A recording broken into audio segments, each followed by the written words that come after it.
The film begins in Niger, introducing a dangerous gang known as the Organization.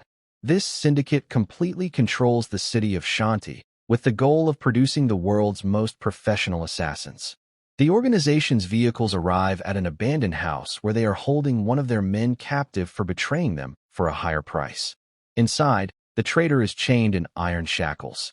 The organization's leader enters and, before speaking, slices off the traitor's hands. The enraged leader demands to know why he chose to betray them. The traitor apologizes through his pain, but the leader notices a strange sound coming from his throat. The surprise is that a different agent had forced the traitor to swallow a bomb. The agent detonates the bomb, killing everyone in the room instantly. The person behind the attack is Agent 47, a remorseless killer trained from a young age to be a professional assassin. Since he and his colleagues were not given names, they were assigned numerical designations. Meanwhile, Interpol officers Mike and his partner Jenkins have been chasing Agent 47 for 3 years, linking every recent assassination to him. Their global pursuit most recently took them to Niger, but they failed to capture him once again. Currently, Agent 47 is preparing for a new mission in Russia. He secures his hotel room by placing a weapon in the refrigerator, scatters small ball bearings on the floor in front of the door, booby-traps the door with a bomb, and sets up an escape rope near the window, a contingency for jumping to the floor below if his room is breached. Agent 47 receives a coded message from the secret agency he works for, detailing his next assassination target, Russian President Belikov. The agency notes that Belikov's recent political actions have generated many powerful enemies. The orders for Agent 47 are to kill the Russian president in an open, public setting to make the assassination appear deliberate. Agent 47 objects, as his nature is to kill in secret, not openly, but he ultimately accepts to avoid appearing weak to the agency. The scene shifts to a public gathering near the building housing Belikov. Agent 47 is positioned and ready with his sniper rifle. When the Russian president steps out to address the media, Agent 47 seizes the opportunity and shoots Belikov in the head. He then packs his weapon and equipment into his bag and detonates the bag to eliminate all evidence.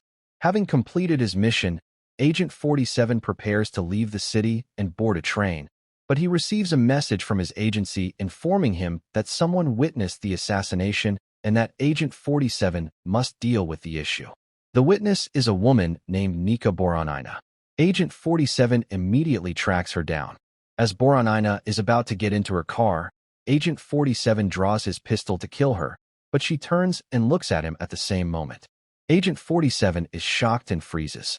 Simultaneously, an assassin attempts to shoot Agent 47, but the bullet strikes a passing pedestrian instead. Agent 47 realizes another agent has been sent to eliminate him, but he manages to escape. On the other side, Interpol officers Mike and Jenkins receive intelligence that Agent 47 is in Russia, confirming he killed the Russian president. They contact Russian intelligence to set a trap. Russian authorities quickly locate and surround the hotel where Agent 47 is staying. Inside, Agent 47 is confused by the events of the last mission. Somehow, the Russian president survived the assassination attempt, despite 47 being 100% certain he hit the target and that the man died. Furthermore, the agency refuses to pay him for the incomplete mission. Agent 47 demands to know who ordered the hit on the Russian president, but the agency refuses to tell him. Angered, Agent 47 threatens to kill them. Just as the police enter the building, making their way to his room, Agent 47 receives a call from an unknown person who claims that the Russian president himself ordered his own public assassination. Agent 47 is shocked at the thought of Belikov ordering his own death. At that moment, the police trip on the ball bearings outside his door. Agent 47 hears the noise, immediately runs, and the bomb on the door explodes, killing the approaching soldiers. He narrowly escapes using his rope, rappelling to the floor below. He retrieves the weapons hidden in the refrigerator, preparing to defend himself. Agent 47 launches his attack on the police forces, climbs into the elevator shaft, kills the officers inside the elevator car, and continues his escape. Inspector Mike stops him at gunpoint, ordering him to halt, but a cleaner passes by, and Agent 47 uses the distraction to escape, successfully dodging Mike's gunfire. Agent 47 is on the run again. The scene cuts back to Agent 47's destroyed hotel room. Some of his belongings, including his laptop, are intact. The laptop automatically wipes all its data, leaving no evidence against 47. Interpol and the Russian police seize everything for investigation, but tensions rise between them.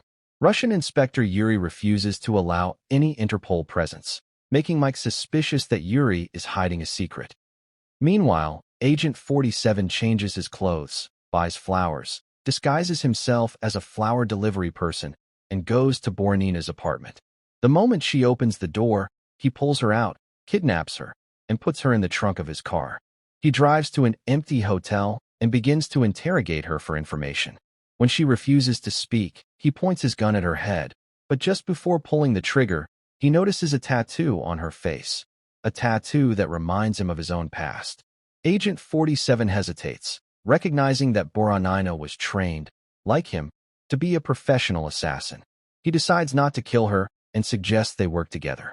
Knowing that Russia is heavily secured, preventing his escape, Agent 47 devises a new plan. Mike predicts his move and waits for him at the train station. However, Agent 47's quick thinking allows him to steal a train driver's uniform for camouflage, letting him walk through the station undetected by the police. One person, however, spots him, the agent who was originally sent to kill 47. A pursuit begins. Mike and Jenkins notice the chase and join in. Realizing he's being pursued, 47 quickly jumps over a fence and disappears into the underground tunnels, but the pursuing agent remains close behind. The two agents eventually meet and engage in a brutal fight. Agent 47's strength and speed give him the upper hand, and he manages to subdue his enemy. Before killing him, 47 notices a person's shadow. He investigates, enters a train car, and discovers 3 more armed agents sent to kill him. The atmosphere is tense, with everyone pointing a weapon at the others.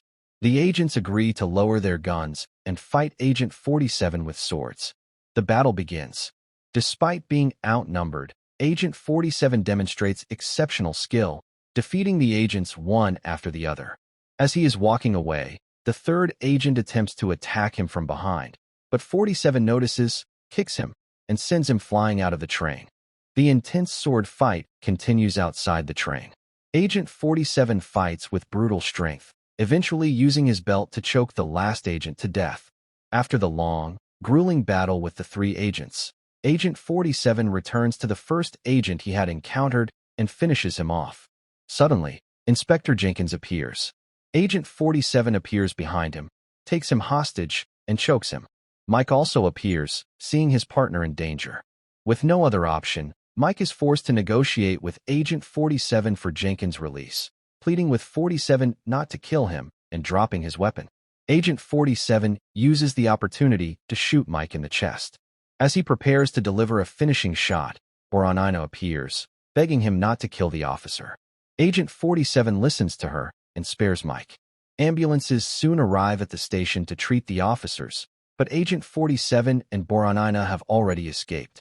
Agent 47 is furious with Boronina for interfering with the kill and gives her a stern warning not to intervene in his work again. She agrees not to.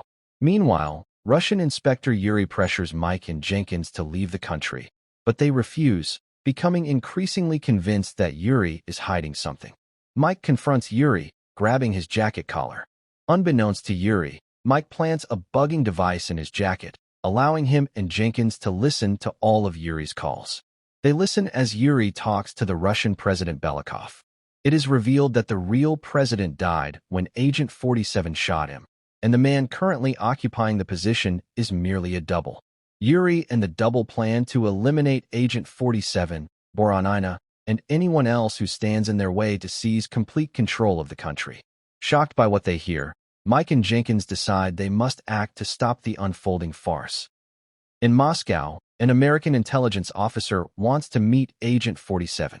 Agent 47 arranges for the officer to meet Boronina at a restaurant while he watches from a nearby building, his rifle aimed at the officer, ready in case it is a trap. The officer is genuine, He makes a deal with Agent 47 on behalf of American intelligence to assassinate President Belikov's brother, Audrey, an internationally wanted arms dealer. Both American and Russian intelligence have wanted to eliminate Audrey for a long time, but Belikov was protecting him. The officer informs Agent 47 that Audrey will be meeting an arms dealer named Price in Turkey, and that Price has never met Audrey before. Agent 47 agrees to travel to Turkey to carry out the mission on the condition that if he is captured, American intelligence must intervene and secure his release. The officer agrees. This confirms that the secret agency Agent 47 was working for was, in fact, American intelligence. Agent 47 goes to the restaurant where Price is located and subtly slips something into Price's drink. Price immediately feels unwell and goes to the restroom. Agent 47 follows him. Price's bodyguards at the door search 47, finding no weapons, and allow him to enter. Inside the restroom, 47 retrieves a hidden weapon and kills Price's guards. He then injects Price with a lethal poison and quickly escapes the restaurant with Boronina. They head to a party hosted by Audrey, the Russian president's brother. Agent 47 infiltrates the party, posing as Price, there to buy weapons from Audrey. After being searched at the entrance, 47 sits down opposite Audrey, surrounded by other arms dealers. Audrey stands up to present his weapons, claiming they are the best on the market. Agent 47 interrupts, calling him a liar and stating the weapons are cheap Chinese knockoffs. Suspicious, Audrey draws his gun. In response, 47 throws his bag, a bomb, onto the table and it explodes. In the ensuing chaos, 47 grabs 2 weapons from the room and uses them to kill the seated dealers.